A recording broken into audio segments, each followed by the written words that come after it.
hadis yang terakhir ayyuhal ikhwah dari bab ini, hadis yang ke-8, hadis yang ke-94 dari kitab Riyadhus Shalihin, masih dari sahabat yang mulia Abu Hurairah radhiyallahu anhu, qala, Nabi sallallahu alaihi wasallam berkata, yauma Khaybar, di hari penaklukan kota Khaybar, la u'tiyanna hadhihi ar-rayata rajulan yuhibbullaha wa rasulahu, saya akan memberikan ar-rayah, bendera ini, kepada seorang lelaki yuhibbullaha, yang cinta Allah dan Rasulnya. Yaftahullahu ala yadayhi, di mana Allah menaklukkan kota Khaybar lewat tangannya. Berkata Umar bin Khattab radhiyallahu anhu, ma ahbabtul imarata illa yawma idh, saya tidak pernah mendambakan atau menginginkan al-imarah, jabatan, illa yawma idzin, kecuali pada hari itu. Ini bedanya orang-orang saleh terdahulu dari kalangan as-salaf as-saleh dengan di zaman kita sekarang ini. Mereka justru menghindari yang disebut dengan al-imarah, jabatan. Tadi kita sudah angkat contoh dari Umar ibn Abdul Aziz, di mana beliau diangkat menjadi khalifah, ayyuhal ikhwah, dengan wasiat khalifah sebelumnya. Dan wasiat itu diberikan kepada salah seorang ulama yang bernama Raja ibn Haywa, yang mana ketika beliau khutbah di atas mimbar membuka wasiat tersebut, dan di situ tertulis bahwasanya yang menjadi khalifah setelahnya adalah Umar ibn Abdul Aziz. Dan Umar ibn Abdul Aziz hadir di antara orang-orang yang salat pada waktu itu.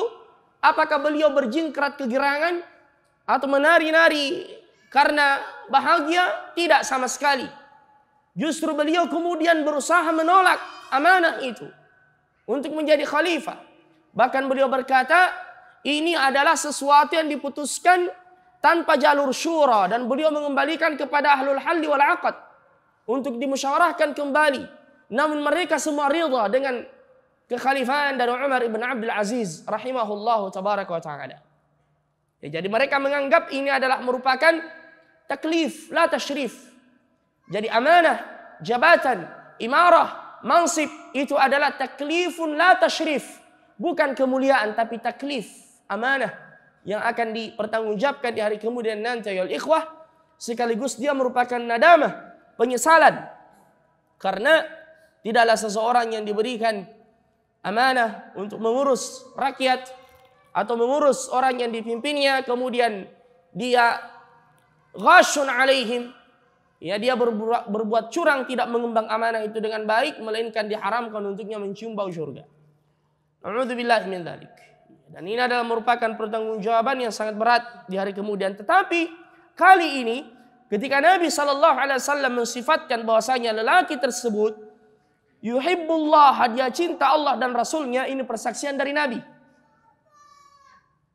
Dan jika Nabi yang memberikan persaksian, Nabi tidak berkata-kata dengan hawa nafsu. Alladzi la yantiqu 'anil hawa in huwa illa wahyu yuha. Makanya dari sinilah mengapa Umar mengatakan, baru hari itu saya sangat menginginkan untuk mendapatkan amanah itu.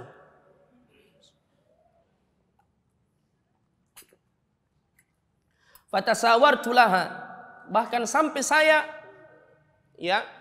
meninggikan diri saya untuk dilihat oleh Nabi sallallahu alaihi wasallam, raja'an ud'a laha, dengan harapan semoga saya yang diberikan amanah dan dipanggil untuk itu. Namun ternyata Rasulullah sallallahu alaihi wasallam memanggil Ali ibn Abi Thalib radhiyallahu anhu. Yang dalam riwayat yang lain pada saat itu Ali tidak hadir, dan disampaikan kepada Nabi bahwasanya beliau sakit mata. Nabi kemudian menyuruhnya untuk datang, kemudian Nabi meludahi kedua matanya dan sembuh dengan izin Allah Subhanahu wa taala. Ya, dan ini manqabah, keutamaan dan persaksian dari Rasulullah sallallahu alaihi wasallam terhadap sahabat yang mulia Ali ibn Abi Thalib radhiyallahu anhu. Dan beliau juga berpesan kepada beliau, la yahdiyallahu bika rajulan wahidan khairul laka min humrin na'am. Seseorang yang mendapatkan hidayah karenamu itu lebih baik daripada unta kemirah-mirahan. Kemudian beliau memberikan bendera itu kepada Ali dan berkata, imshi, berangkatlah, wala taltafit, jangan engkau menengok, hatta yaftahallahu alaik, sampai Allah Subhanahu wa taala menaklukkan kota Khaybar lewat tanganmu. Fasara Aliun syai'an thumma waqafa wa lam yaltafit. Ali kemudian berjalan, namun tiba-tiba beliau berhenti namun tidak menengok, karena Nabi menyuruh beliau berangkatlah dan jangan lagi menengok ke belakang. Ya, tetapi masih ada yang beliau hendak tanyakan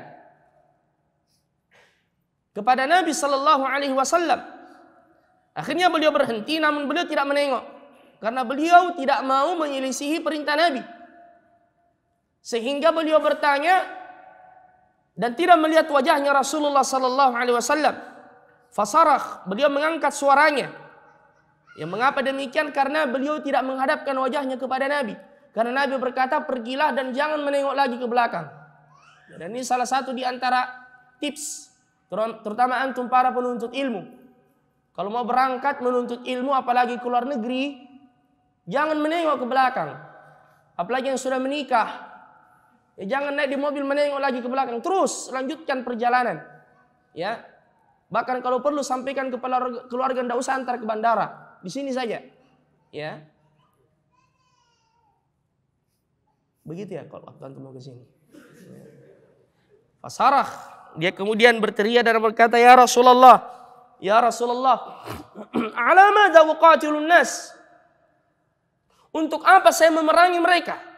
Qala, Nabi berkata, qatilhum, perangi mereka hatta yashhadu, sampai mereka bersaksi alla ilaha illallah, tiada Tuhan yang berhak disembah selain Allah, wa anna Muhammadar Rasulullah, dan sesungguhnya Muhammad adalah Rasul Allah. Ya, ditawarkan mereka untuk masuk ke dalam agama Islam.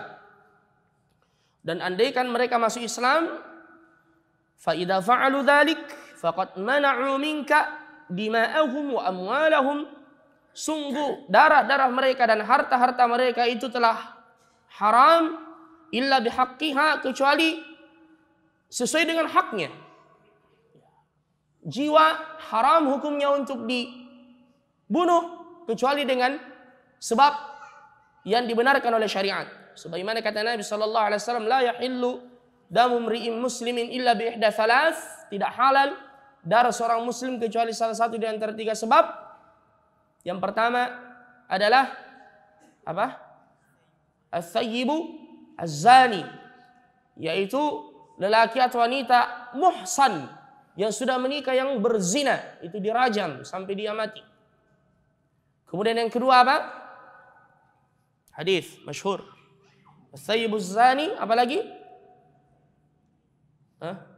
An-nafsu bin nafs. Ketika dia membunuh jiwa, dibunuh. Kisasan. Walakum fil kisasi hayah. Dan dalam kisas itu ada kehidupan.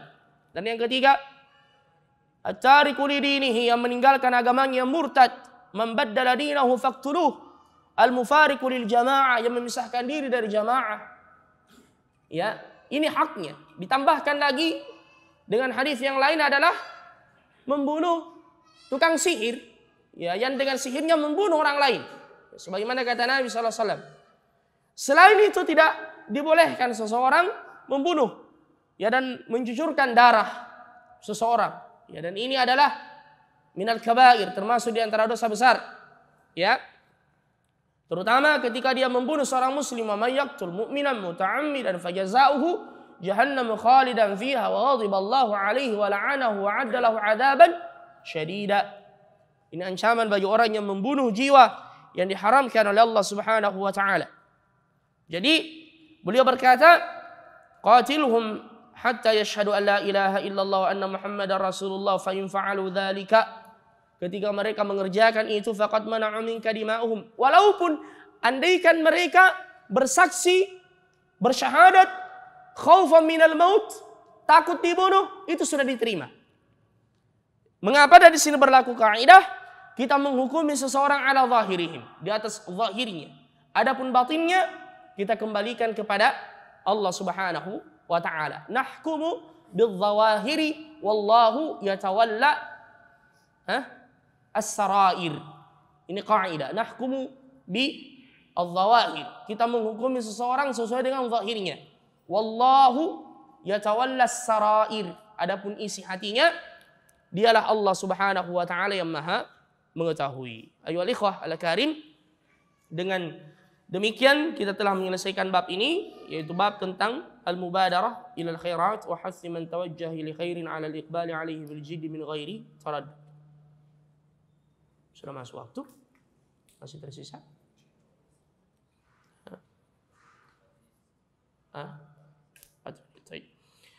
Yang ke-11 bab fil mujahadah, bab tentang al-mujahadah. Qala Allah Ta'ala, Allah Subhanahu wa Ta'ala berfirman, "Walladzina jahadu fina lanahdiyannahum subulana wa innallaha lama'al muhsinin." Al-Ankabut ayat 69. Jadikan ini sebagai pegangan ayyuhal ikhwah. Dalam ketaatan kita merasa berat. Dalam hijrah meninggalkan maksiat, mendapatkan hidayah Allah itu berat. Tapi Allah Subhanahu wa Ta'ala berjanji orang yang bermujahadah, berusaha, bersungguh-sungguh. Walladzina jahadu fina lanahdiyannahum. Sungguh kami akan memberikan hidayah kepada mereka subulana, jalan kami. Wa innallaha lama'al muhsinin. Dari sini ulama kita mengatakan Allah tidak menyia-nyiakan usaha seorang hamba. Bahkan usaha seorang hamba berbanding lurus dengan hidayah yang Allah Subhanahu wa Ta'ala berikan kepadanya. Walladzina jahadu fina lanahdiyannahum subulana wa innallaha lama'al muhsinin. Kalau antum berusaha untuk menghafalkan Al-Qur'an, kemudian antum jatuh bangun, apalagi antum merasa berat, namun jika terus-menerus antum berusaha dan berusaha, Allah Subhanahu wa Ta'ala ketika melihat usaha antum, Allah tidak akan menyia-nyiakannya. Antum akan diberikan taufik dan dibukakan hati antum untuk selanjutnya dipermudah oleh Allah Subhanahu wa Ta'ala. Itu awalnya saja. Makanya mengapa Nabi SAW mengatakan as-sabru 'inda sadmatil ula. Kesabaran itu dibutuhkan pada pukulan pertama. Ya. Kesabaran dalam ketaatan, kesabaran dalam maksiat, kesabaran dalam menghadapi takdir Allah. Setelah lewat masa-masa kritis yang awal, setelahnya itu akan dimudahkan oleh Allah Subhanahu wa Ta'ala. Walladzina jahadu fina lanahdiyannahum subulana wa innallaha lama'al muhsinin. Wa qala ta'ala, Allah Subhanahu wa Ta'ala berfirman, wa'bud rabbak, sembahlah Tuhanmu hatta ya'tiyakal yaqin, sampai datang al-yaqin kepadamu. Dan jumhurul mufassirin menyebutkan bahwasanya yang dimaksud dengan al-yaqin dalam ayat ini surah Al-Hijr ayat yang ke-99 adalah al-maut, kematian. Wa'bud rabbaka hatta ya'tiyakal yaqin. Sembahlah Tuhanmu sampai datang kepadamu al-yaqin. Yang dimaksud dengan al-yaqin adalah al-maut. Dengan dalil yang lain, Allah Subhanahu wa Ta'ala berfirman, "Ma salakakum fi saqar?" Apa yang menyebabkan kalian dimasukkan ke dalam neraka Saqar? Qalu, mereka berkata, lam naku minal musallin. Kami dulu tidak salat di dunia. Walam naku nut'imul miskin, dan tidak memberikan makan kepada orang-orang miskin. Wa kunna nakhudu ma'al khaidin. Wa kunna nukadzibu biyaumiddin hatta atana al-yaqin. Dalam surah Al-Mudaththir. Jadi ketika dia ditanya, mengapa engkau dimasukkan ke dalam neraka Saqar? Dia berkata, kami dulu tidak salat, kemudian kami dulu tidak memberi makan atau tidak menyuruh orang memberi bantuan kepada fakir miskin, dan bersama dengan orang-orang yang mempermain-mainkan agama, mendustakan hari kiamat, hatta atana al-yaqin, sampai kematian menjemput kami. Jadi al-yaqin adalah al-maut. Dan jangan disalah tafsirkan sebagai penafsiran sebahagian ya orang-orang yang menurut mereka mencari jalan. Mereka berdalilkan dengan ayat ini, sembahlah Tuhanmu sampai datang al-yaqin kepadamu. Mereka berkata, yang dimaksud dengan al-yaqin adalah al-kashf. Ketika hijab telah diangkat, dia sudah berjumpa dengan Allah. Pada saat itu berhentilah dia untuk beribadah. Ini yang dijadikan sebagai dalil. Dia menyalahgunakan ayat ini. Jadi dia berkata kita disuruh untuk beribadah. Makanya mereka berkata, kalau sudah sampai pada tingkat ini, apa yang kalian lakukan itu? Salat, ruku, sujud, cuma kulit-kulitnya saja. Kami ini sudah sampai pada tingkat ma'rifah. Hijab telah tersingkap. Wa'bud rabbaka hatta ya'tiyakal yaqin.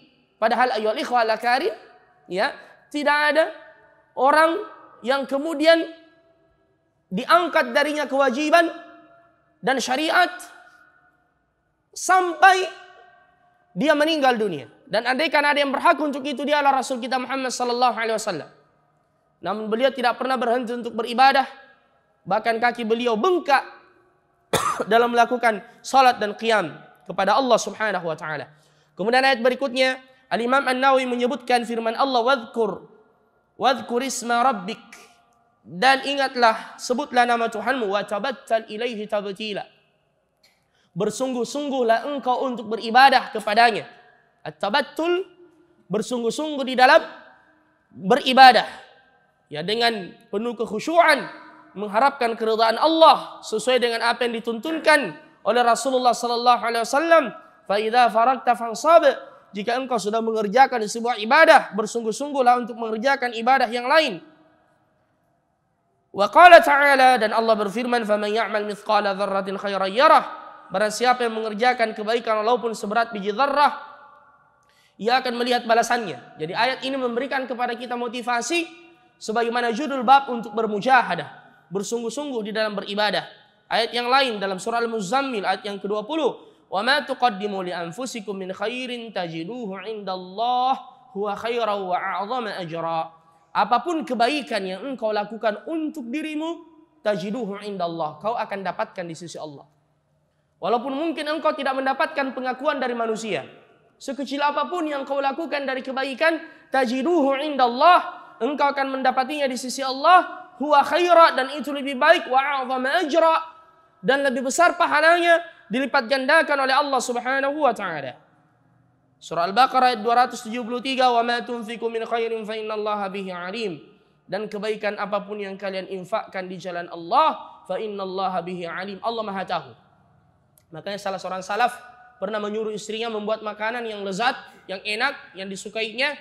Ya, setelah dia memasak makanan itu, ternyata dia panggil orang gila dan dia memberikan makanan itu kepadanya. Istrinya berkata, wahai hak, saya sudah capek-capek memasak, ternyata kau memberikan kepada orang gila itu, yang mana dia tidak mengenalmu.